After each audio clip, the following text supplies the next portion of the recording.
네, 안녕하세요. 고려대학교 사회학과 재학 중인 김태성이라고 합니다. 저는 민주평화당 김경진 의원님께 질문 드리겠습니다. 이번 4월 재보선에서 정의당 그 후보가 창원 성산에서 당선이 되면서 정의당과 민주평화당이 다시 한번 원내 교섭단체를 구성할 수 있느냐에 관심이 많이 모아졌었는데 정의당에서는 원에스나 민주평화당 내부 반대로 무산되고 있는 것으로 알고 있습니다.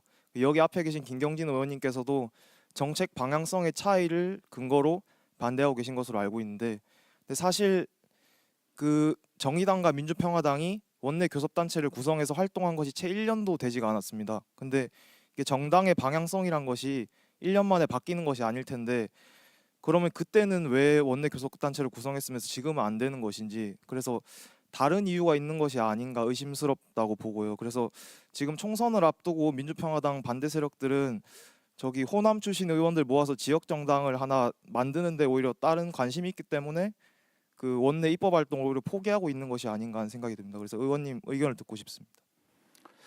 그게 그 약간의 테크니컬한 부분이 있는데요. 이 자리에서 국회의원을 하고 있는 사람들은 다 아는데 교섭단체가 된다고 하는 것이 우리가 표가 이제 1인 1표 아니겠습니까? 국회의원 300명도 한 사람이 한 표씩 해가지고 지금 과반 이제 이 과반 수출 과반 출석에 출석 과반으로 이게 우리가 표결을 하지 않습니까? 근데 교섭단체 된다 그래서 표가 1.5표가 되거나 2표가 되는 건 아니거든요. 교섭단체가 된다고 하는 것의 의미는 가령 상임위에 어떤 법안을 올리느냐 또는 어떤 의안을 올리느냐, 상임위 개최 날짜를 며칠 날 하느냐 또는 개최할 때 어느 증인이나 어느 참고인을 부르느냐, 요 부분을 합의하는 겁니다. 근데 이 교섭단체 간사들끼리 합의를 하는데 지금까지 국회 내에서는 만장일치로 합의를 해왔습니다. 간사. 근데 이제 이런 거예요. 보면 어떤 의안을 상임위 회의의 안건으로 올리는데 간사들끼리 합의를 하는데 간사 3명일 때 합의가 쉬울까요? 간사 4명일 때 합의가 쉬울까요? 간사 3명일 때 합의가 훨씬 쉽습니다. 4명일 때는 이 절차를 가지고 서로 각자 주장을 하기 때문에 합의가 안 돼요. 그러니까 우리가 개혁에 지금 가령 민주당이나 정의당에서 교섭단체 구성을 안 하는 걸 가지고 무슨 개혁에 반대하는 거 아니냐 또는 뭐 민주당하고 멀어지려고 하는 거 아니냐 뭐 이런 얘기들 하시는데 우리는 표로서 그냥 찬성해 주면 돼요.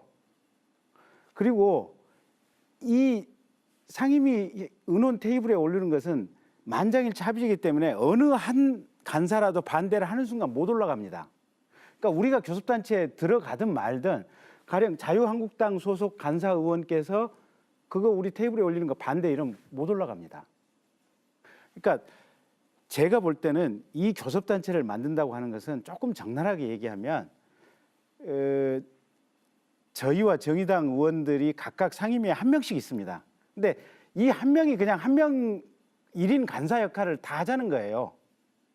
그러면 이게 저희들 사업 챙기거나 저희들에게 우호적인 누군가를 위해서 챙겨주는 데는 조금 그 툴로 사용할 관점에서는 편할지는 모르겠지만 국회 전체의 의사일정 운영이나 국회 전체의 진행에는 제가 볼 때는 도움이 안 됐으면 안 됐지 도움이 될 여지는 별로 없습니다. 그래서 애시당초 1년 반 전에 교섭단체 만들 때 사실은 내부적으로 외부적으로 제가 표출은 안 했지만 이거 반대다, 이거 별 실력이 없는 부끄러운 짓을 우리가 하고 있다라고 제가 내부적으로 강하게 얘기를 했었고, 그런 의견들이 일부 있었지만 대체로 교섭단체 하자는 의견이 워낙 강해서 그냥 그때는 묻혀서 넘어갔습니다. 근데 지금은 선거 앞두는 와중에서 앞에서 국민들에게 솔직히 해야 될 거 아니겠습니까?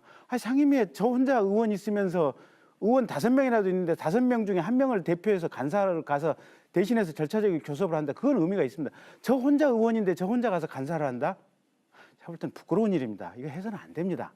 이게 무슨 정책 노선의 차이를 떠나서 국회 운영의 효율성을 위해서, 국가 전체를 위해서도 사실은 이게 불필요한 어떤 과정이라고 보고 있고요. 그래서 근본적으로 반대를 했고, 두 번째는 아까 이제 정책 얘기, 뭐 탈원전이라든지 최저임금 노동법 그런 부분에 있어서 분명히 정책적인 차이도 있습니다. 그리고 그게 현재 민주당 정부가 보통의 이 소상공인이나 보통의 길거리 국민들로부터 민심이 이반된 결정적인 원인이라고 저희도 분석을 하고 있기 때문에 그 점은 저희들과 정의당하고 상당히 좀 생각이 다릅니다. 그래서 그런 점도 영향을 끼친 점은 분명히 있습니다. 근데 근본적인 거는 1인 간사하는 게 의미 없습니다. 제 생각은 그렇습니다. 네, 알겠습니다.